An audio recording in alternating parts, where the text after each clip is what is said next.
Welcome everyone to Flyover Footy. My name is Matt Baker. Thank you so much for joining us. And it's a different week. I mentioned on social media, Flyover Footy is on spring break. I am not at my normal location. I'm not even joined by a co-host this weekend. It's just me. And we've got a lot to talk about. We didn't have a fallout last weekend. So if you're wondering what our takeaways were from LAFC, we're going to get to those on this episode. If you're wondering what to look forward to against New England next week, you're going to find it on this episode. Trying to mix a little bit of the fallout and the preview, and we're bringing it a little earlier in the week. And if you're joining us live, which last minute decision to go live, if you're joining us live, maybe you're split screening us with some US Open Cup. We are recording this on Tuesday night, or I'm recording this on Tuesday night. There's US Open Cup going on. I'm keeping tabs on it. Looks like Richmond Kickers are up 1-0. Detroit City's losing. For any old school St. Louis FC fans, nobody's too heartbroken about that. Loudoun's up 1-0. Yeah, just a fun week of US Open Cup. We're going to get to a little bit of that because there's a St. Louis tie this week in the Open Cup with BOHFS competing at Lindenwood on Wednesday. Just a fun week of soccer. I'm not in Missouri right now, so I'm enjoying it from afar. But I hope that everybody who's joining me is split screening it or having fun doing whatever you're doing. And if you're watching us afterwards, maybe on a Wednesday, maybe you're pre-gaming with BOHFS by listening to some Flyover Footy, then I appreciate that. We have a lot of local soccer to talk about to kick things off. We're going to get into some takeaways from LAFC and getting into the obvious preview for St. Louis FC or St. Louis City SC. And I've got all kinds of clubs on the brain. St. Louis City SC against New England, a pivotal home matchup in Matchday 5 this coming week. And we're going to be previewing that in full in just a minute.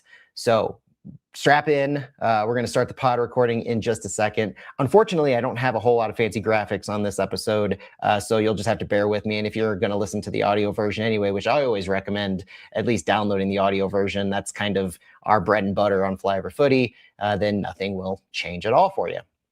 So grab a drink, grab some water, sit back, and let's get going with some Flyover Footy. Welcome everyone to Flyover Footy. My name is Matt Baker. Thank you so much for joining us on a special Flyover Footy. It's the spring break edition of Flyover Footy. We didn't have a fallout last week. We don't have a live Thursday night recording this week like we usually do. We're kind of mixing in everything. We're going to have a lot of local soccer on this episode in addition to the takeaways from LAFC. I don't know if I'd call it a full fallout. It's more takeaways because, you know, it wasn't the most exciting match for us to watch, let's be honest. But we've got some takeaways from LAFC. We've got our big preview of New England coming up. So a lot of different things we have to cover on this episode. So we're going to dive right into it. And if you're joining us on the pod and the audio, we're mixing all of it together. There's not a first 45 and a back half, a final flight, last call or anything. We're just having fun on this episode. You will hear a select version of this on the big 550 KTRS. Obviously not this part that I'm mentioning right now, but here when I get into some of the New England preview, especially, we'll get into that part. So to kick off this episode of Flyover Footy, we have local soccer. We're not talking about professional soccer necessarily. We're not talking about St. Louis City SC to begin the show. What we're talking about is BOHFS. BOHFS St. Louis, if you look on the national landscape. BOHFS is competing in the US Open Cup this week. Amateur soccer is back in the US Open Cup with a St. Louis flair. BOHFS St. Louis kicks off their first round of the US Open Cup at Lindenwood University at the Harlan C. Hunter Stadium on Wednesday at 7 p.m. The team plays Union Omaha. Tickets are $15, still available as of the time of this recording. Hopefully you're able to go if you're in St. Louis. If not, tune into Paramount Plus because BOHFS will be on Paramount Plus, CBS Sports Gonzalo Network, which is available for free and streaming on pretty much every single platform that you can find. So I encourage everyone who's listening to this to check out BOHFS. They qualified for the tournament last fall by beating Chicago House AC 3-2 at St. Mary's High School in South St. Louis. They've had preparation, they've had tryouts, they've had a whole training season under their belt. BOHFS president Alan Braderich has their club ready, and we're excited to cheer them on. There is a fantastic article on STLmag.com that I would also encourage you to go check out from our friend Justin Horniker that offers quite the preview of BOHFS matchup. That is a massive moment for St. Louis soccer to have an amateur club back in the tournament. And it's been, if you follow any kind of U.S. Open Cup coverage for City, for St. Louis FC or anything else, you know the history of the U.S. Open Cup and what that means to St. Louis. We've got the banners that we display every time a professional club takes the field. We are excited to cheer on BOHFS this week. So go BOHFS. We hope to see a St. Louis Derby matchup at some point. We just want BOHFS to it right now, defeat Union Omaha at Lindenwood, and then move on. So we'll all be cheering for them on Wednesday at 7 p.m. In other amateur or semi-pro soccer news in St. Louis, this is the week after 314 Day in St. Louis. And if you were following along on social media on pretty much any type of St. Louis soccer platform, including Flyover Footy and my personal one at Matt Baker STL, then you know that our friends in what was previously known as Fan Built STL and the Gateway Football Group officially launched the Forest Park Rangers FC, a new community-built soccer club that looks to begin play in the Midwest Premier League in 2027. Huge initiative, huge brand reveal, brand launch by our friends at the Gateway Football Group. FPRFC, it has some of the most amazing branding and merchandise that you've seen. I encourage everyone to go to forestparkrangersfc.com. If you're looking to get involved, because it is a community run club at this point, if you're looking to get involved, then they have memberships available. 2026 membership is just $25. There are still a limited lifetime memberships available in what they're calling the Founders Ring. The Roots of the Club, which is the yearly membership, offers you club voting rights, in-person community event, and a limited edition founding member scarf, while the Founders Ring is a $314 one-time purchase that is going quick. I think there are only a handful of those left. It's lifetime season tickets once they get going in 2027, club voting rights, in-person events, and a scarf. For the value that this looks to bring once they get up and running with the players, the venue, and all the things that go into standing up a club, the value can't be beat. So you don't want to miss out on this. I got involved in this over the weekend, put it off for way too long. And Stu Holgren, that are my co-host often, he's been involved. A lot of our friends are already members. Encourage you to go check that out. If it's not your cup of tea, at least maybe support things by following them on social media, Forest Park Rangers FC. But it's unique at the very least. It is a supporter-driven, fan-built, nonprofit, community-focused soccer club looking to kick off, like I said, in the Midwest Premier League in 2027. So more to come on that for venue, players. There's a lot to follow on that, so it's exciting. In other non-professional news, it was announced this week that LA 28 Olympics, we know when matches are going to be played at St. Louis Stadium, which, you can't use the brandings of Energizer Park. So St. Louis Stadium, we've talked about how St. Louis Stadium will host Olympic soccer in 2028. St. Louis is one of 7 venues that will host Olympic soccer as part of LA 28. And it was announced on Monday that the matches, we now know the dates, we now know the men's and the women's dates for what we're hosting in the group stages, and we now know that we have a quarterfinal game as well. So if you're looking for those dates and you're excited, then pay attention to July 10th through July 17th, 2028. Monday, July 10th, we'll see a men's group stage game. July 11th, we'll see a women's group stage. July 13th, we'll see men's. July 14th, we'll see women's. 2 matches on Sunday, July 16th, 2028 for the men's, and then 1 women's group stage on July 17th with a men's quarterfinal match on July 20th. The Olympics do tickets different. It's all organized through the Olympics. There's no real local St. Louis ticket sales going on here. So they're doing similar to the World Cup. It's a draw. So you log onto their website. I believe it's tickets.la28.com. You put in for the draw and you see if you get the opportunity to purchase tickets.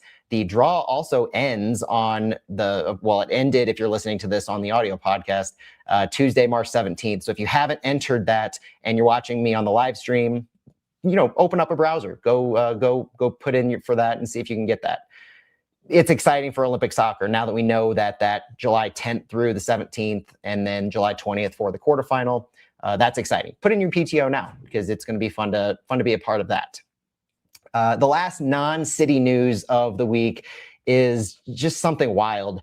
This one is professional news. In MLS news, Philadelphia Union sporting director Ernst Tanner has been suspended through June 1st without pay after a misconduct probe violating the policies and standards of professional conduct required of league and club leadership as released by Major League Soccer.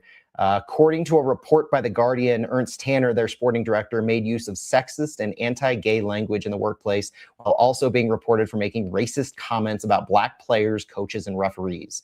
The report revealed that the allegations were made in an MLS Players Association complaint to the league. If this sounds a little bit familiar, MLS previously conducted an investigation into these allegations last fall, but closed the case after failing to verify the initial claims. But since the release of The Guardian's report, the league announced the investigation would be reopened, and Tanner, after being placed on administrative leave last November, was summarily suspended this week through June 1st, 2026 without pay. Philadelphia Union going through it right now with Bradley Carnell in his second season, winless in 4 games, the only team doing worse than St. Louis City SC, and just an absolute dumpster fire in Philadelphia. So if you're thinking we have it bad in St. Louis, given our on-field performances right now, it could be worse. And at this point, it's Bradley Carnell is part of that leadership with the Philadelphia Union. So a lot of really unfortunate things going on with our friends over there. Okay. I think that takes care of the non-city news for the week. A lot of exciting news, a lot of weird news, but let's pivot over into St. Louis City SC proper. You're listening to Flyer Footy on the big 550 KTRS. We got you on that one now. We didn't have a fallout last week, so I wanted to talk about some takeaways from the LAFC match itself. It overall wasn't terrible for St. Louis. And I'm not being an apologizer or I'm not doing that for St. Louis. Objectively, it wasn't terrible. We held LAFC scoreless through 72 minutes. That's a feat in and of itself. Arguably, I would say our best performance against LAFC in a 3+ year history of St. Louis City. Underlying stats, we did better than LAFC in a lot of ways. We had better XG. We dominated the field tilt. We actually got the ball into the penalty box, the opposition box. We outpaced them in a lot of the underlying numbers. Passes into the final third, 94-62. Passes into the opposition box, 16-6. It wasn't a terrible performance. Talking about the subs and the goals in just a minute, you do have to credit City for going toe-to-toe away, given what LAFC was coming into this match in the form that they were in. They ended up, after they defeated St. Louis, they're now the only team in MLS history to have 4 wins and 4 clean sheets to start a season. And I know I got some comments. St. Louis City opened in 2025. They opened that season with 4 straight clean sheets, but we didn't win them all. And we know how it ended up going for us. LAFC, the most dominant team in Major League Soccer after 4 weeks, 4 wins, 4 clean sheets, only team to do that. But we went toe-to-toe with them. We kept a high line. We did what we did against Seattle, but we did it for the most part with an even game state and a team that was fighting for it. They were going for it from the defensive side into the middle third, into the final third, but that's where we ended up with a lot of our problems. So if you look at the passing network that's posted on a lot of sites like Blue Sky and MLS Analytics, you see that St. Louis's shape was pretty spread out. The wingbacks were high up again. It was skewed to the left. We were absolutely targeting their right side that they were kind of a little weaker in. But once we get into that final third, things just start to fall apart, as we'll talk about here in just a moment. We got the ball into those final third areas. We had the volume of shots. We had the volume of shots on target. We had the expected goals. We even had a couple really good opportunities if you look at the individual XG numbers of it all. But again, we couldn't score a goal. There are some numbers that are starting to be rather shocking that I'm going to get to towards the end of the episode when it comes to New England. And a lot of that goes into this. A 1.23 XG according to Opta with no goals against. These are starting to add up in a really scary way for St. Louis. The second half, where this really started to get into the tactics of things, against LAFC. You saw Sergio Cordova come in right at halftime for Cedric Toyshirt. No indication that Toyshirt was really needing a sub as far as injuries, but I think this does tie into more of I would say a minutes limit of sorts with Toyshirt. Looking at the whole piece of the puzzle right now, you know that Toyshirt was on a minutes limit going into the Seattle game. He was up to 60 or so, but this one, and given the fact that he's missed the first training day of the week, the last couple of weeks being on load management, you can start to see that they're taking a cautious approach with Cedric Toyshirt with the groin injury and everything that he had last season, making sure they're not pushing him too far. Unfortunately, with the depth that St. Louis has at the quality in the attacking positions, this hamstrings them a little bit, at least right now from what we're seeing. So the change that we made against LAFC, bringing in Sergio Cordova for Cedric Toyshirt, what happened here was part of the issues that I think we saw occurring and why we couldn't end up scoring. Cordova took the 9 position. That moved Betcher down to the right 10.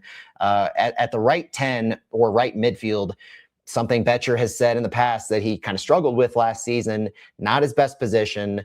That didn't do things well for us.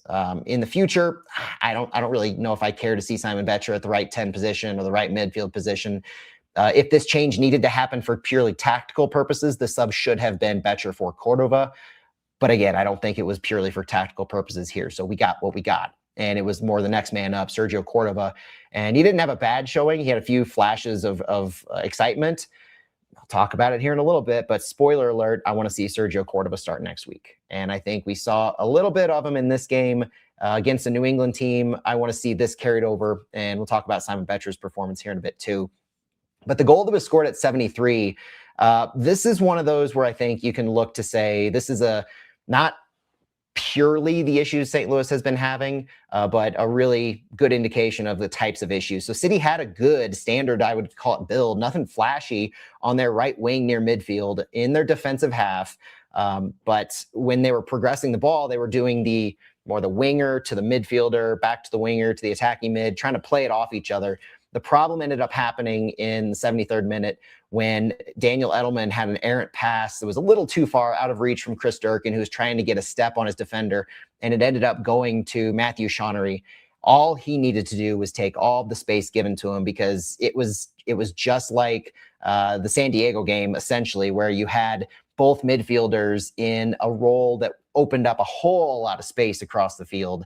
When Edelman and Durkin were close together on that right side between the right channel and the right wing, once the turnover happened to Shawnery, it was just gone. He had all the space in the world. He didn't even need a high XG shot. He took a shot from outside the box, but with the midfielders chasing him from the turnover, it was just him facing 3 defenders.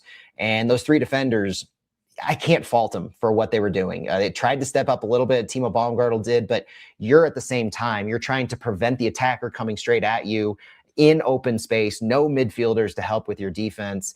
And you still have to make sure you guard Son and Bawanga and all the issues that can happen in the attacking third, David Martinez. And so with all those players in mind, it was a no-win situation for our backline. And it ended up giving up a goal. And St. Louis ended up going down, and there was a lot that changed after that. Just a few minutes later, it was Brendan McSorley coming in for Simon Betcher, a like-for-like sub. McSorley took that right midfield position. And then a few minutes later, the second goal. This was just an unfortunate inability for St. Louis to clear the ball. And I'll have my takeaways here in a minute, but I don't think we haven't seen really issues with St. Louis in rest defense, all things being considered. It's always something that is either a mental mistake, an individual error, or a turnover of sorts. So you can even call this a turnover, where LAFC had a corner kick in this one. The entire sequence boils down to an inability to clear the ball. St. Louis had 2 chances to really clear the ball. They defended well to prevent shots, but after blocks and headers, another long, low XG shot from Shawnery was able to get past Berkey. And this is the second time Berkey wasn't able to stop a ball that went where he was guarding one of the posts and it went far post away from him. I don't think it was positioning. It was staying low. St. Louis was low by and large, but they just weren't able to clear the ball. And when they weren't able to clear the ball, they were opening up spacing between, I'd say, the 6 and the 18-yard line that allowed LAFC, again, to get somewhat of a clear shot. And when you give those players clear shots, clear chances in that area, the 12 to 20-yard area, you're going to get burned more often than not, and that's what happened here. The rest of that game, LAFC, St. Louis was just searching for an answer, trying to spark something in the attack. The second goal was at 80 minutes, so Salio and Songbin entered for Edelman and Santos at 82. The change ended up being Songbin Zhang took a midfield role, with Salio Pompeo taking a left wingback role. Makai Joyner finally saw his first minutes of the season. Thank goodness he actually entered the game, but it was at 90+1. He entered for Conrad Vollum at right wingback. He did provide a spark, and he gave some opportunities that I think we hadn't seen in a really targeted, consistent time frame or concentrated time frame, but nothing ended up happening from that. Makai created some opportunities. Salio even had a few good opportunities there on that left wing back side, but not unlike the Santos and Vollum tandem, they just weren't able to connect with anybody centrally. So you walk away from this game and you think, this is just another couple mistakes moments where St. Louis can't clear the ball. They turn the ball over in their midfield again, and they're killed in transition. If you have a set defense, St. Louis has not been vulnerable in that way. You're talking about Dante Polvera, Timo Baumgartel, Haziel Orozco playing good work as center backs again in this game. There have been very, very few times so far in the first 4 games this season where you can really point to our center backs or our set defense and say, they just were pulled out of position or they didn't defend as well as they should. The midfield, if anything, I gave credit before to, and I'll give credit again to our midfield, even with Chris Durkin on this one, as far as an attacking role goes.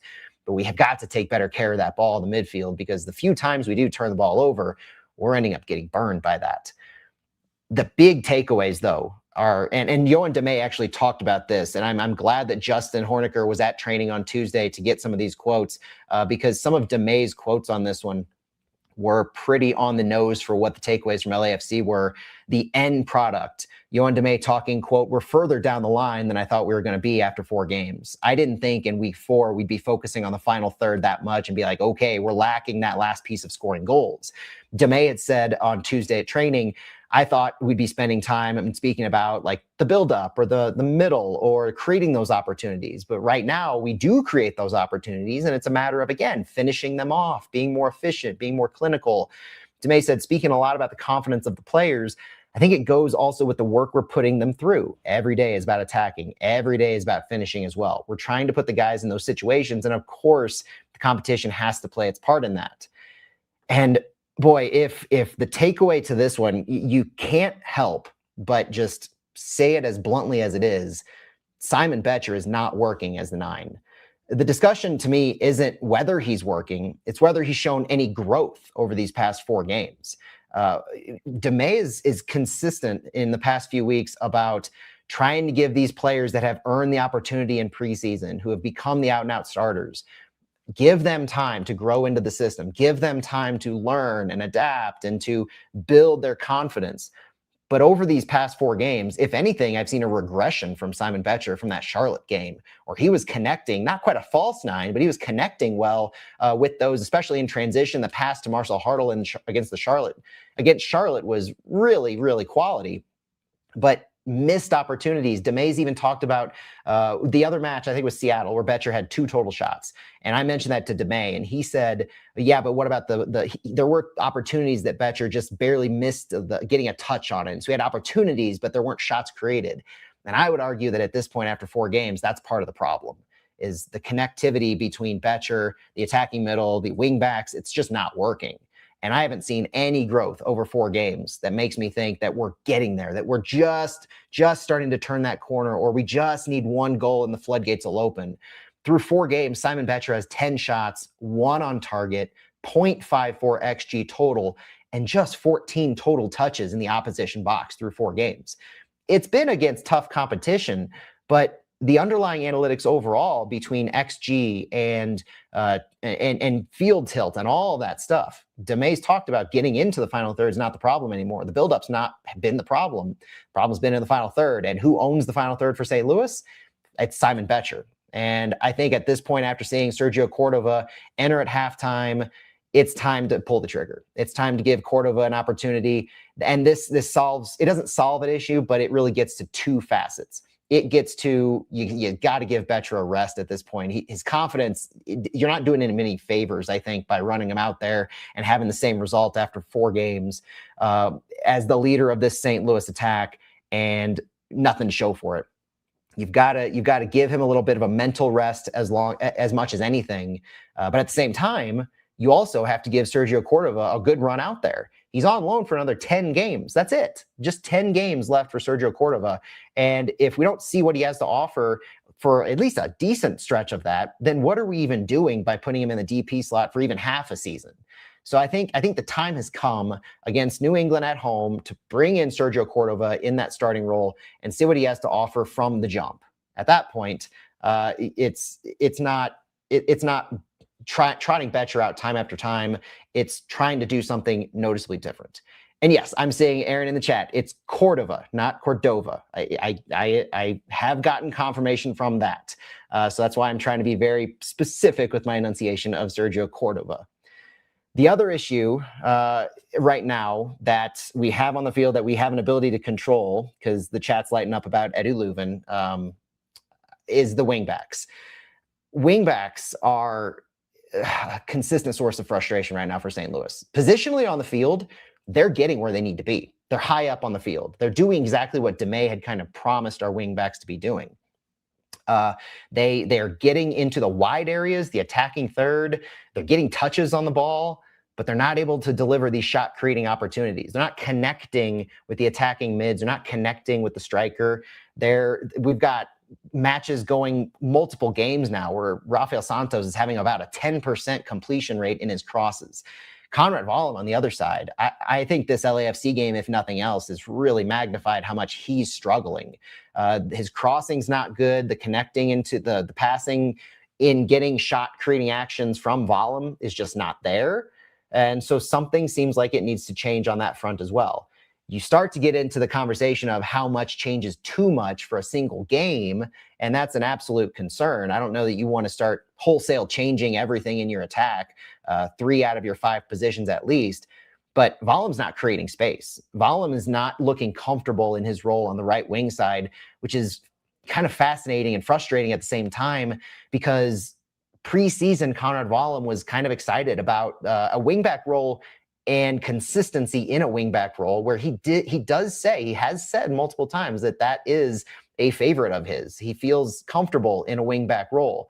But the question to me is what Damet is asking our wingbacks to do in pushing high and pushing wide and using those wide areas to take up space to deliver and open up for our attacking mids and our striker.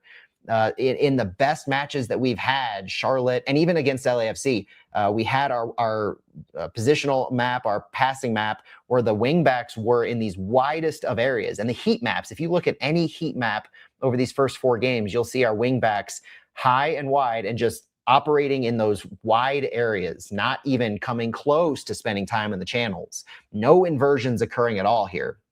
So maybe this is part of the problem. Maybe tactically you need a different look. And we've seen Damet do that in the back parts of games, where he brings in Song Bin, he brings in Celio, Mackay, and he moves Wallem over to the left, where he's a more inverted wingback when he moves over to the left. So you're getting him involved into the channels.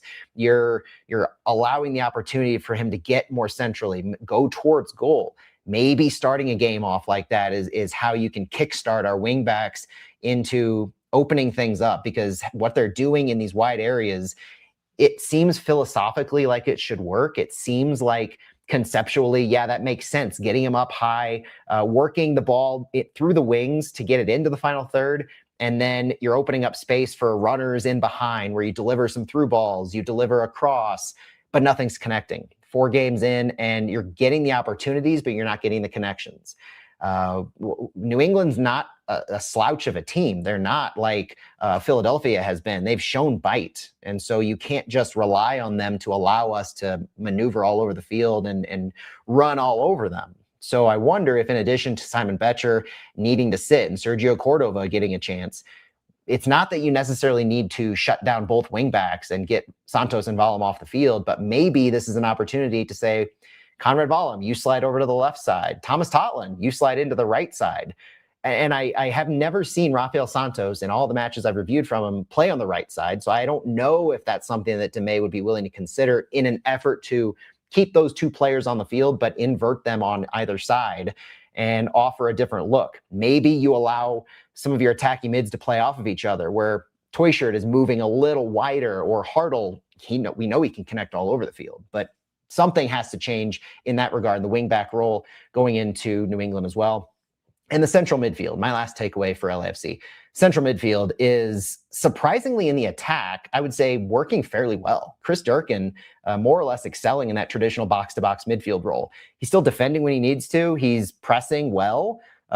He's doing Chris Durkin things as far as earning yellow cards. And I think that's part of the problem with doing Chris Durkin things is he has a reputation in this league. And we saw it against LAFC where he would draw fouls. He would I don't know if it was Chris Durkin specifically that was called for the foul that was where the goal was called off in the first half. It might have been Timo Baumgartel with the push off, but Durkin has that reputation, and so that's the thing that he fights against every single week. But in general, the connections are getting better through the midfield, and he's helping work off of Daniel Edelman. But with Daniel Edelman, it just seems like he's clearly more comfortable in that 6 and destroyer role than he is on the ball right now. And I know that's not a surprise because Edelman comes from Red Bull New York, and that was his role, is staying a little further back in front of the defense. He's talked about how he's trying to get better on the ball, and he enjoys this opportunity. But at the same time, Edelman has been responsible for 2 or 3 miscues that have led directly to goal. One of them was as a defensive plug-in where he had to take a right center back role essentially in transition, and he stepped up when he should have dropped back against Charlotte. And a couple times his actions in the midfield have led to goals allowed. One, he was, I think, part of an overambitious midfield press against San Diego that opened up the field. And in this game against LAFC, his errant pass directly led to the goal. So it's not an overarching issue. It's just in moments where some 1 or 2 things happen in a game that just are attributed to Edelman, and they end up biting us really bad. Speaks to the importance of our midfield in this, where if our midfield messes up in these positioning in a pass, how easily we can be beaten, maybe because we have 3 center backs and our midfield is so important defensively. But the spacing, the timing, and the on-the-ball actions all need to improve from Daniel Edelman more consistently. I like what I'm seeing 80-90% of the time, and I can see the growth at least in Edelman, unlike what I'm seeing from Simon Betcher through 4 games. But at the end of the day, those couple mistakes that Edelman's been making have been costing us. So if we look at Edu Leuven, and we hope that at some point he comes back, if he does, at least right now, I'm seeing Chris Durkin as the one who's keeping his starting spot. But ultimately, that probably won't impact New England at all. We're probably going to see Durkin and Edelman out there. And I think the depth that we have in central midfield with no Tomas Ostrak, no Edu Leuven, down to Miguel Perez as the backup, that's led to Edelman going 82, 90 minutes most games, Durkin going 90 minutes most games since he's gotten back. And we're going to have to rely on those 2 and hope that they just continue to improve because I have seen improvement over 4 games. So I'm not overly disappointed. I don't want to spend too much time harping on our central midfield compared to like our wing backs and our striker. But in the same context of some of those conversations, Thomas Totland started for City 2 last weekend at right wing back in their 3-2 win over Ventura County. He went 60 minutes. It was a decent, if unassuming, performance. 46 touches, 4 passes into the final third, a couple interceptions, couple recoveries, 25 of 30 accurate passes. But notable to me, 0 of 3 on accurate crosses, 0 for 2 on accurate long balls. Things that we've been concerned about with our wing backs, we didn't see a massive answer from Totland in that way. So I go back to needing to change up the tactics of our wing backs as opposed to just purely changing up the personnel. I'm concerned that if we slot in Totland for Valam and keep Santos out left and change nothing else up, we're not going to see a massive difference in the effectiveness from our wing back areas. So first 4 games are over, guys. The first 4 games that I've called the most difficult stretch in all of City's season are over. a 4-0 loss to LAFC, or I'm sorry, a 2-0 loss to LAFC, where they are the first team to keep 4 straight clean sheets while winning 4 to open a season in MLS history. Seattle is 3-1 with 3 clean sheets, and the only loss that Seattle's had is away to a team they haven't beaten away in 15 years in league play. That's RSL. San Diego's 3-0-1 with 3 clean sheets and a +8 goal differential.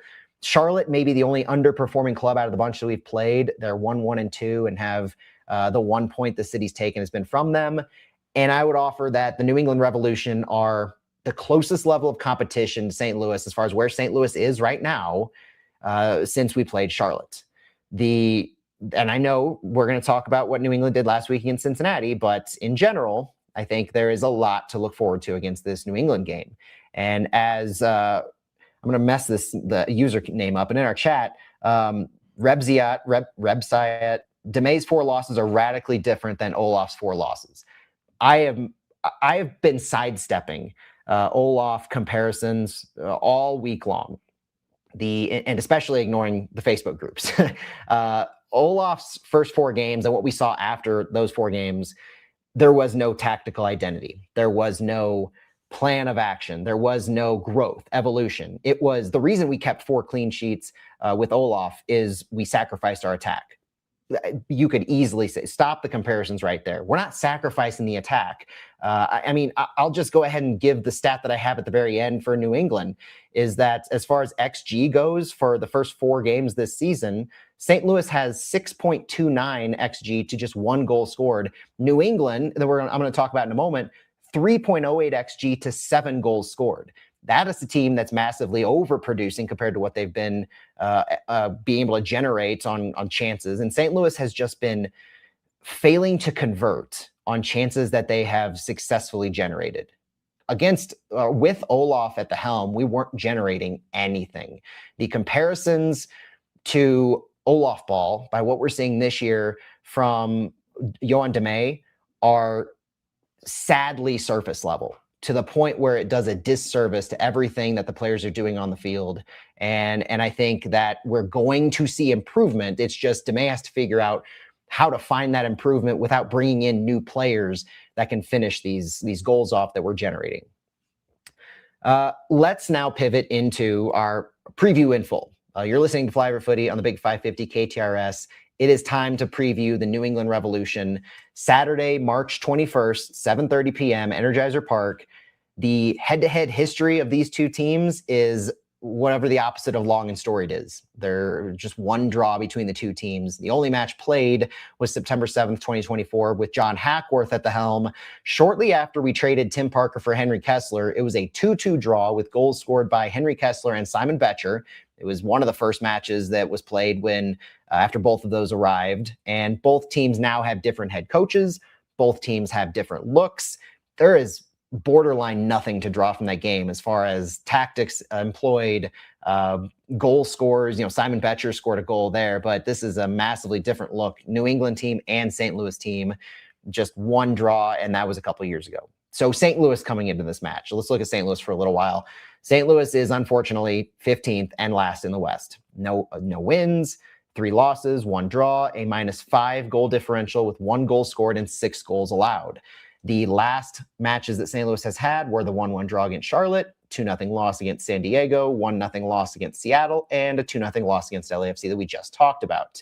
The trends for St. Louis, they've kind of been all over the place based on with that San Diego match as kind of the big anomaly of an abysmal performance, totally ineffective in week 2. But outside of that, fairly good performances against Charlotte, Seattle, and LAFC as far as what they've been able to create.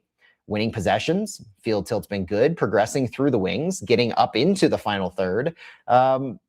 Strong possession overall. With Seattle in week 3, we couldn't quite get into the opposition box once they scored a goal. They bunkered really, really well. But against LAFC, I would say we did a whole lot better. Arguably the best performance since week 1, with the lines being a little more spread out, but successfully getting into the final third and in the penalty box, winning the XG battle, all of the things that go into what should translate to a win, yet they haven't. So we look at how St. Louis is coming into this match, player availability-wise, And early in the week, not much had changed in training. Fall is still fully involved in training. He looks to likely see City 2 minutes before he sees City minutes if last week's comments hold from Yohan Damet. He said that after Fall resumed full team training activities last week, that they were maybe looking to get him involved in City 2 to start up and ramp up his fitness in full. But Damet did note that when he started team training last week, his fitness was at a good level for being out for so long. I would not expect Fall to be playing against the New England Revolution, but he is at least on track. Maybe we're looking at, I believe FC Dallas is the game following New England, but that next match after New England. So I'm hoping Fall can return there. Cedric Teuchert was out on Tuesday's training as well. He had a I'm way wrong. It's NYCFC that we play away after the New England Revolution. We have a week break, basically. So Fall, I would target to see against NYCFC. That couple-week break after New England would offer a fantastic opportunity. Get him a match with City 2, and then assuming there's no funny business going on and there's no surprises like what we're seeing with Mbake right now, that's Fall would be slotting into an 11 or at least seeing minutes with City against NYCFC on April 4th. That's an away game. Look for that, but I wouldn't look for Fall against New England. Cedric Teuchert, I would look for against New England, just load management on Tuesday, nothing really to worry about. Outside the fact that he's not 90 minutes fit, that seemed to be pretty apparent at the moment. Thomas Totland will be available. Like I said, he went 60 against Ventura County last week, so expecting him to be available and potentially an option to start as well. Thomas Ostrak, no real changes. Him and Tyson Pierce were both running at training on Tuesday. No Caden Glover, so nothing really has changed in the player availability except for the availability now of Thomas Totland. And again, no updates on Edu Leuven as well. Biggest storylines for St. Louis going into this one to me are, is it time for a lineup change? Is it time for Betcher to sit? Haziel Orozco has taken a notable hold of that right center back spot. I talked about it on social media, making the comparison that, guys, Mbake is healthy. He's available. He saw time with City too, but he's not overtaking Haziel Orozco yet. Against LAFC, it seemed like that would have been a decent time if Damet was going to make a change for the kind of feel-good moment where Mbake can play his former team, but none of that really happened. So Orozco hasn't done anything to lose his spot. He's got some good metrics, some decent advanced metrics. He is consistently in the top 3 of goals added, which measure every action on the ball for City over the first 4 weeks. And he's not doing anything notably bad. He's part of that center back group that, you've seen some mistakes from Polvera, but I would argue that I haven't seen a single mistake from Orozco that has led to a goal.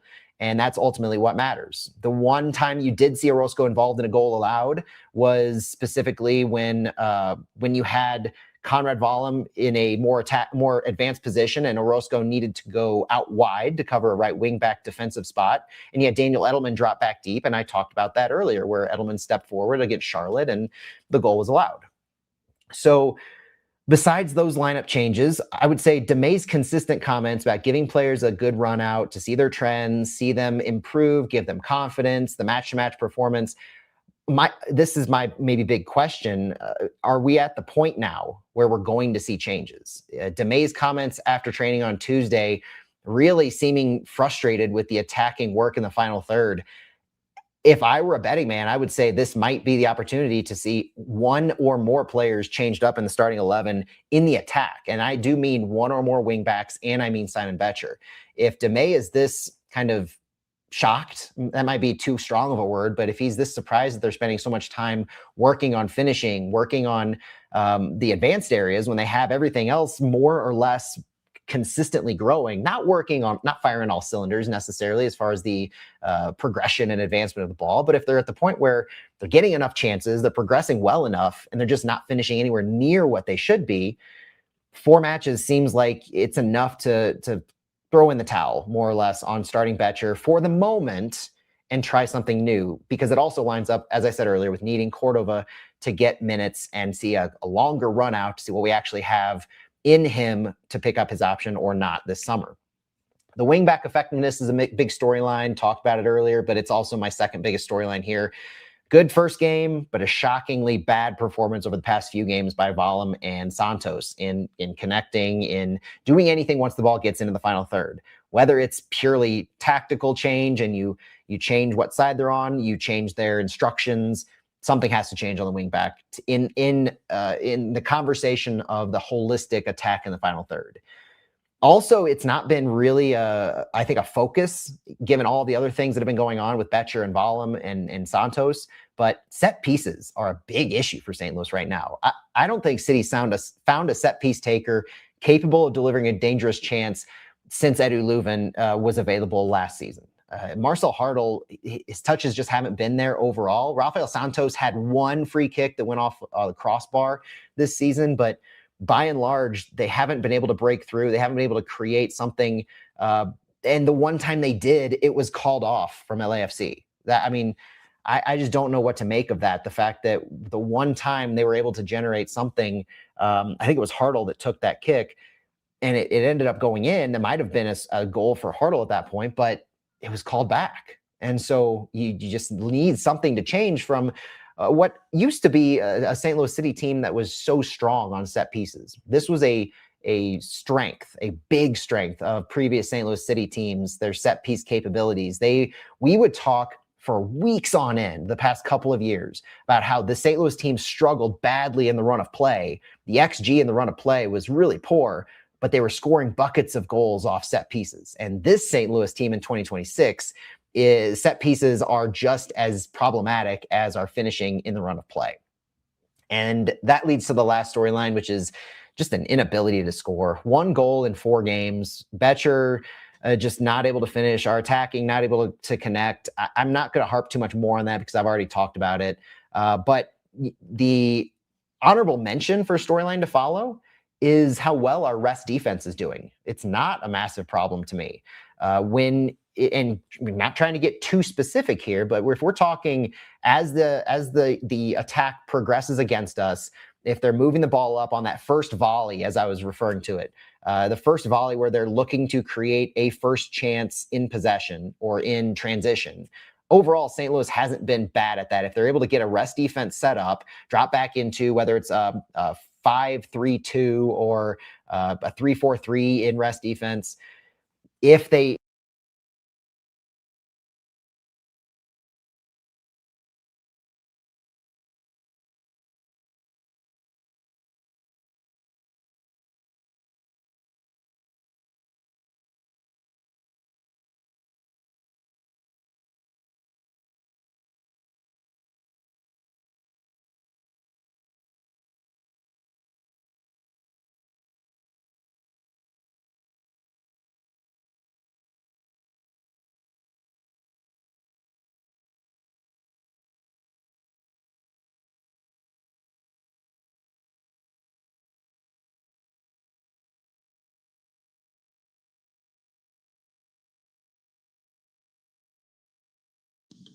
Okay, let's see if that, there we go. Okay.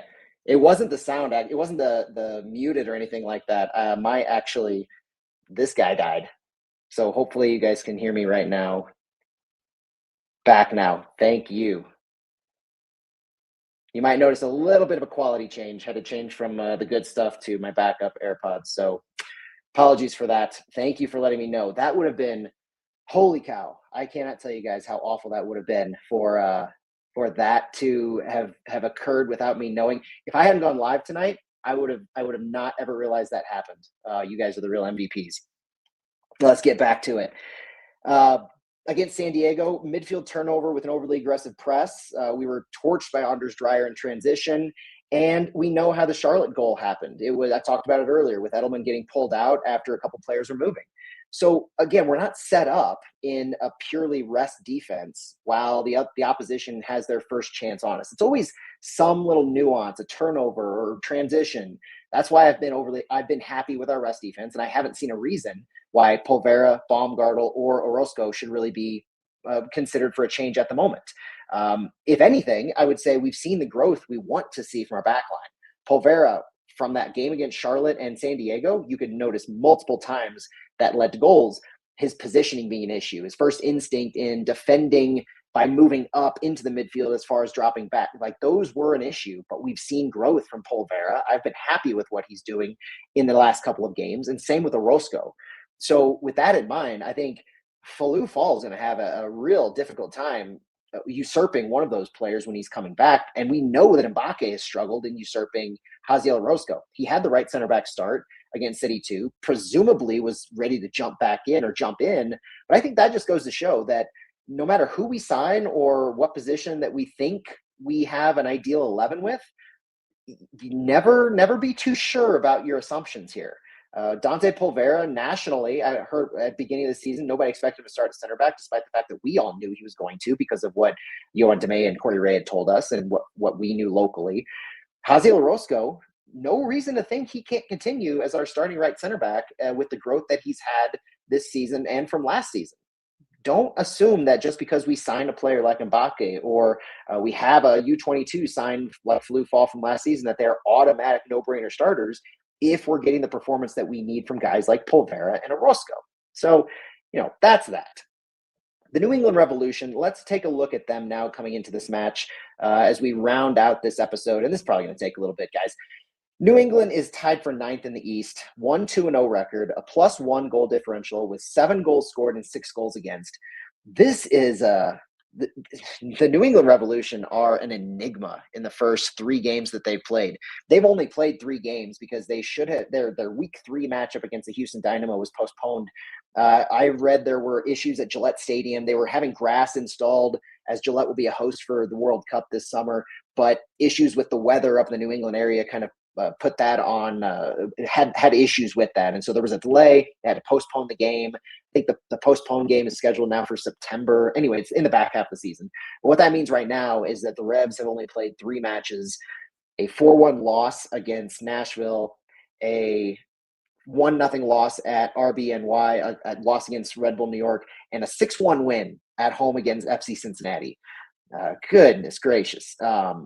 It's 4-0 loss. Let me repeat that. 4-0 loss, 4-1 loss against Nashville, 1-0 loss against Red Bull New York, and a 6-1 win at home over FC Cincinnati. So a couple of really poor matches and a massive outburst in goal at home against FC Cincinnati. 2 road losses, 1 home win. The FC Cincinnati win was against a very rotated team in MLS play after having just played Tigres on the Thursday prior. So 3 days rest for that matchup because they played on a Sunday. Talk about that match in just a minute, the FC Cincinnati-New England match. But week 1 for New England, Nashville won comfortably with a 4-1 win. They had 60% possession. They limited New England to just 3 total shots, 1 shot on target, and New England was missing 3 starting defenders. They were missing Peyton Miller, Mamadou Fofana, and Brian Ceballos. There were travel restrictions, there were injuries. This has also been kind of a theme for New England, are an inability to have a consistent starting 11 because of injuries and other, like Fofana was injured or was absent because of travel restrictions. So there were all kinds of weirdness going on. Week 2, after that 4-1 loss against Nashville, week 2, New England had just 6 total shots and 3 on target in that 1-0 loss against Red Bull New York, where Red Bull New York held 64% possession. Red Bull New York held 64% possession. This isn't your mom and dad's Red Bull New York. This is a new Michael Bradley Red Bull New York where they're playing the kids and they're able to possess the ball. It's kind of wild. We'll know more about that later when we play the Red Bulls and we'll be able to preview that. But for New England, who we care about here, New England through the first 2 games that they had on the road had just 9 total shots. The fewest through 2 games since MLS began collecting data in 2010. The offense was just in shambles after 2 weeks. And so their third Matchday 3 against Cincinnati, New England had the possession. They actually took 55% possession. They had 18 total shots, 8 on target, a corner kick, 6 goals, and 5 different goal scorers. This is the first time an MLS team has scored 4 headed goals in a single match since 2016. And that's kind of where the story is for this. So in this Cincinnati match, there was a red card that was delivered in the second half, and 2 goals were scored after the red card. But 4 headed goals in a single match by the New England Revolution. 3 first-half goals, all directly assisted by Luca Longani. He had the club record for assists in a single half. And that's what they're building off of. So, yes, their away form has been pretty poor.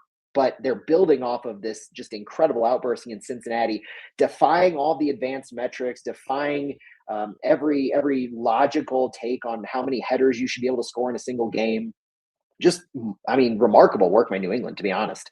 But injury-wise, last week they had Leo Campana out, they had Andrew Farrell out, and Peyton Miller was still questionable. So ups and downs on who's available for New England still, as they're still trying to find a consistent 11. But Marko Mitrovic, their new head coach, is probably one of the bigger storylines to follow for New England. So looking back at what he's done to this New England team so far this season, he had a quote earlier in preseason saying, "We are not driven by stats. The percentage of possession is not something we pay that much attention to. However, we end up having possession just because that's the way we want to play. We want to install a certain game model without taking away players' freedom and creativity." So you have a stark difference from what Caleb Porter had before that. But at the same time, Mitrovic might have been saying this, yet the only match where they've actually had possession has been Cincinnati. This week 3 explosion that they had, 4 goals coming against Cincinnati from headers. The first time since 2016 that an MLS team has tallied 4 headed goals in a match. And you had the single half assist record, like I mentioned.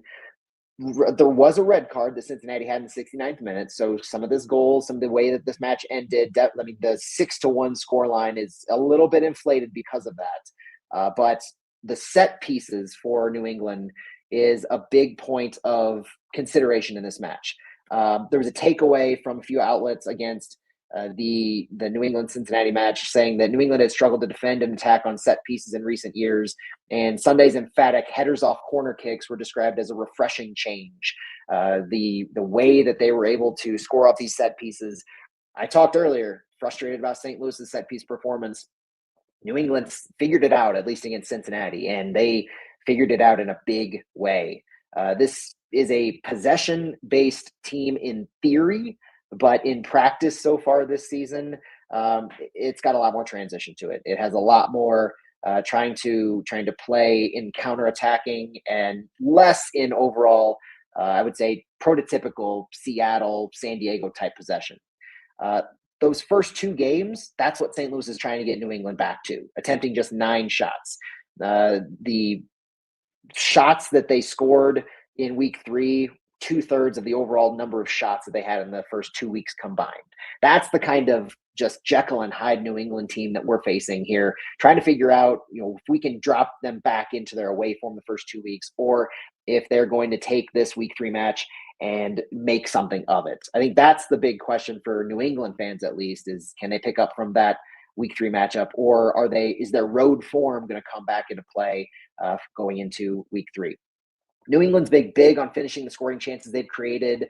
I mentioned their XG to goals scored earlier, and it's not sustainable, to say the least. So return to the mean, or regression to the mean, is something that I would expect in this matchup from New England. Not to say that they can't score goals, but they're not going to score 6 goals when you have less than or just over 1 XG. It's not. I don't think it's sustainable. It can't happen 2 weeks in a row. The odds of that are astronomical.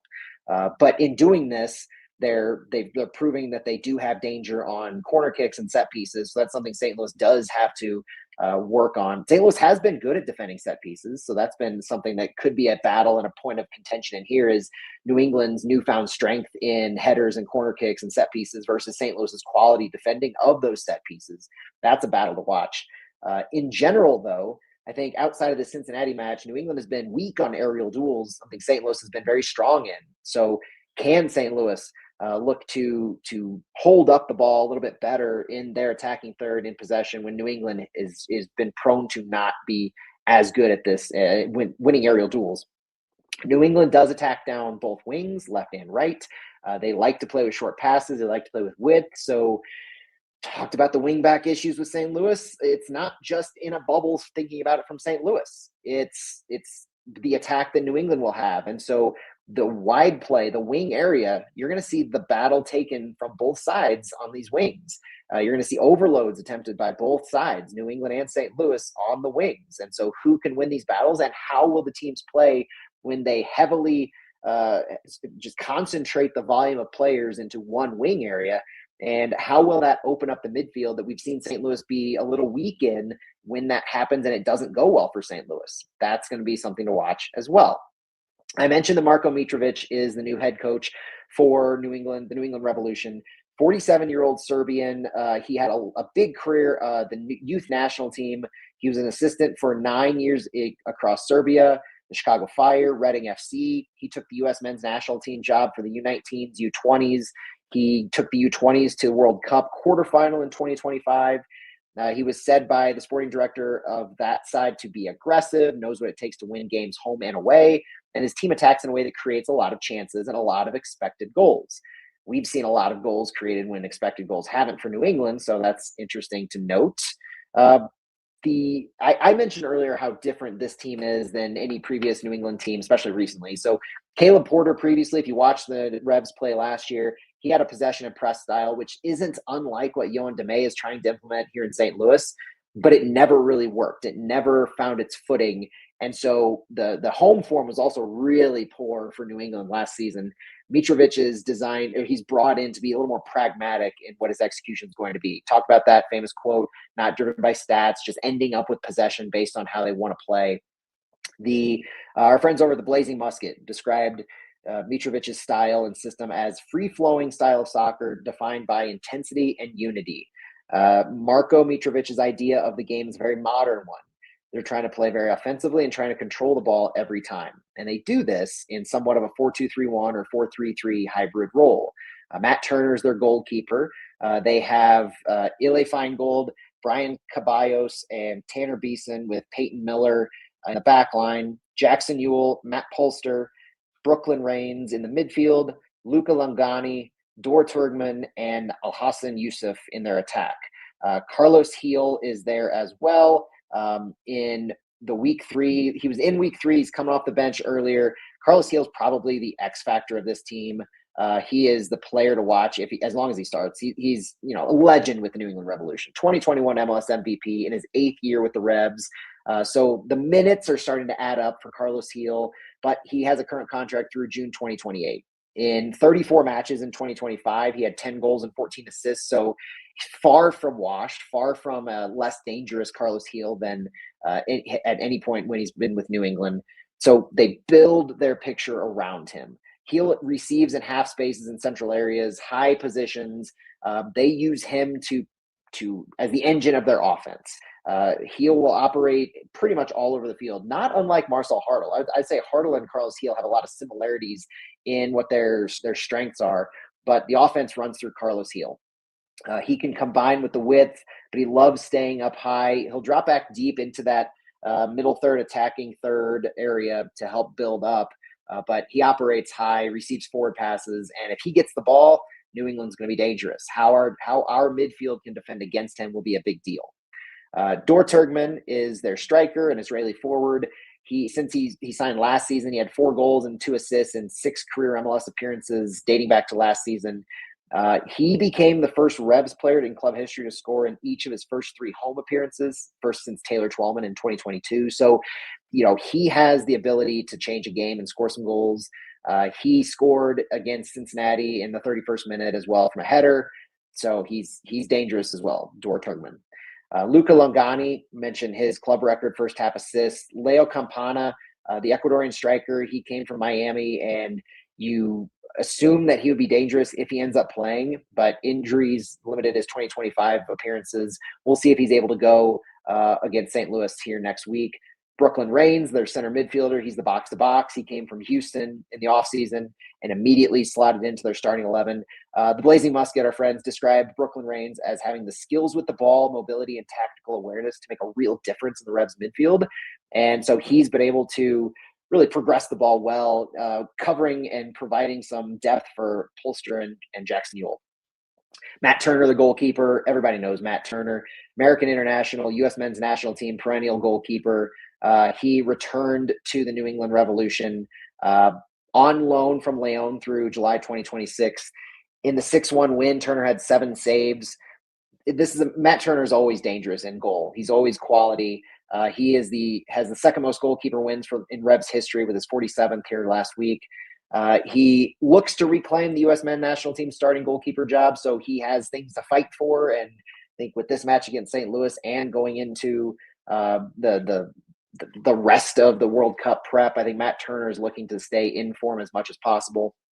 Mentioned some of the other pieces that are dangerous: Brian Caballos, Hassan Youssef, Peyton Miller. The Revs have a decent amount of group. They're not really known much. So they're still kind of making a name for themselves.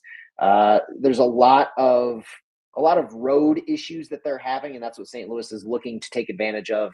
Talked about the 9 shots, but New England can really score from all over the field. We know against Cincinnati they had 5 different goal scorers. So how much of that spreading the ball around will we see against St. Louis, and how will St. Louis defend against these set pieces?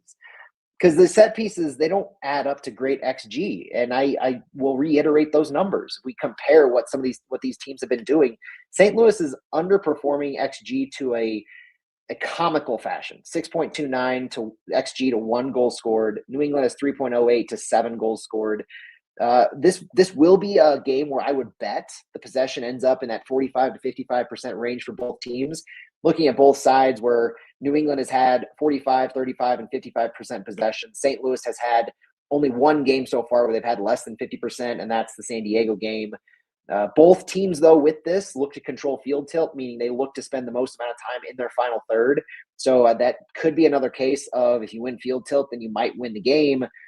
But more or less, this is going to come down, when all is said and done, I think this game is going to come down to whether St. Louis can finish their chances. New England, before week 3, I don't think anybody thought anything of them. I viewed them as a reprieve after our 4 weeks. So knowing how they play, knowing what their style is, knowing the 4-2-3-1, the Carlos Heel danger, New England isn't a team that's going to press us a whole lot. Their average height of defensive actions are a good 10 meters less than what St. Louis has been doing in the first handful of games. This isn't a team that's going to be high pressing us. They're not going to drop back into a low block, but I think they're going to look to clog up that midfield area. And when they hit on the counters, I think that's where St. Louis has to just worry about not being overly aggressive. The 3 areas that I'm focusing on this matchup for St. Louis are midfield aggression, making sure we don't open up space like we have been a couple of times, and we're kind of smart in our press. The winger area, no matter what our look is, I think knowing how New England likes to progress the ball as well, into using their wings to get it up through to Carlos Heel in the central area in the attacking third. The battle of the wings is going to be a thing to focus on. And then it all comes down to St. Louis. Can we actually score the chances that we create? Can our wingbacks, can our striker, no matter who they are, finally put it together? Will we see Sergio Cordova end up coming in and scoring a goal in potentially his first start?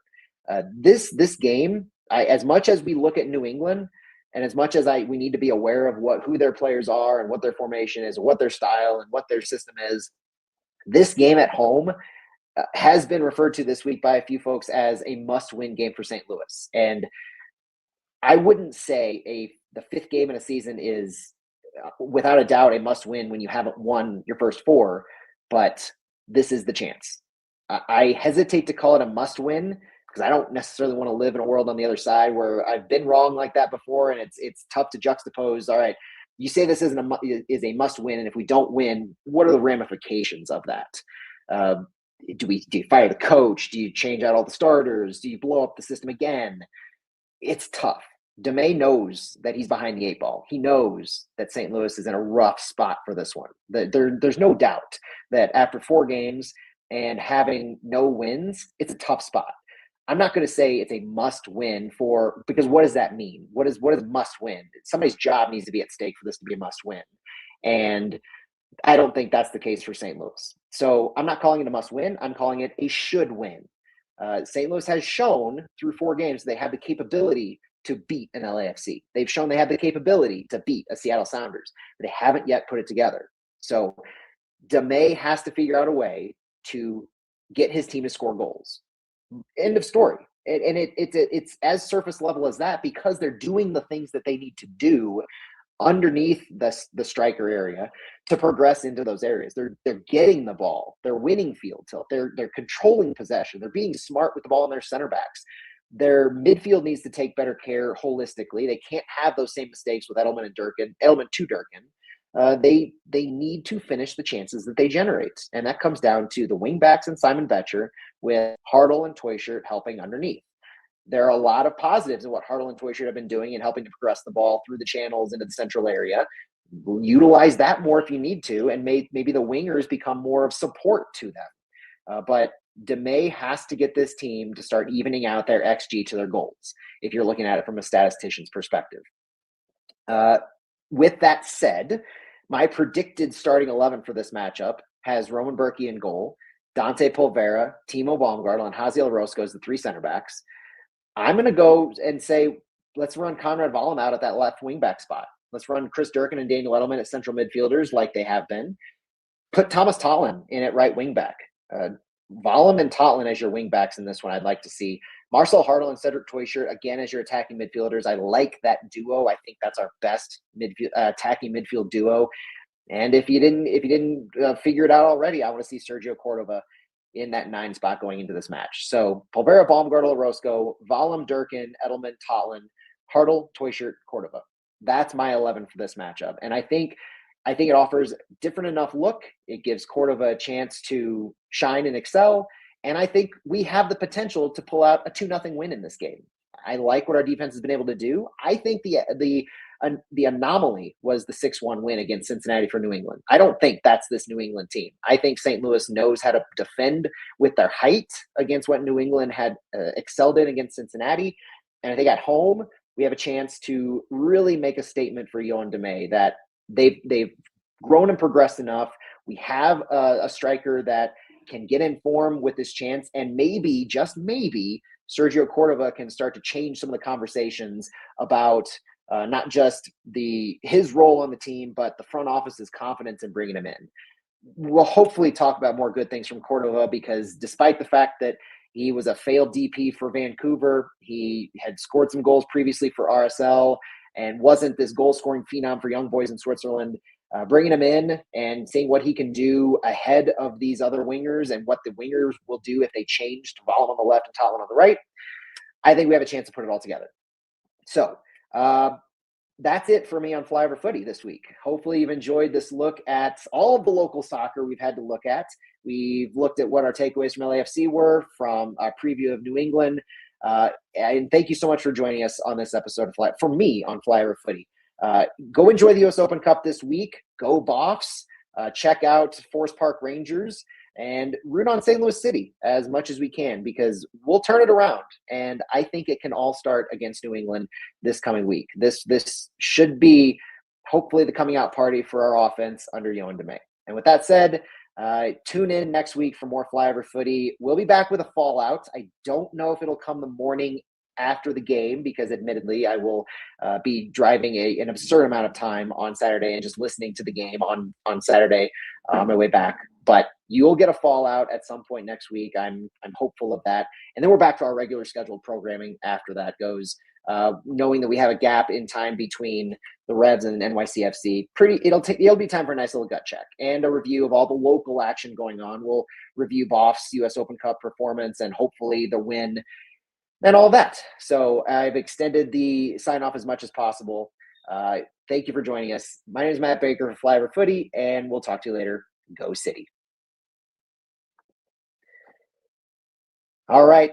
Thanks for tuning in, folks. I didn't even mention Mackay Joyner. I would love to see 15 and 20 minutes of Mackay Joyner as well. I should have mentioned him more.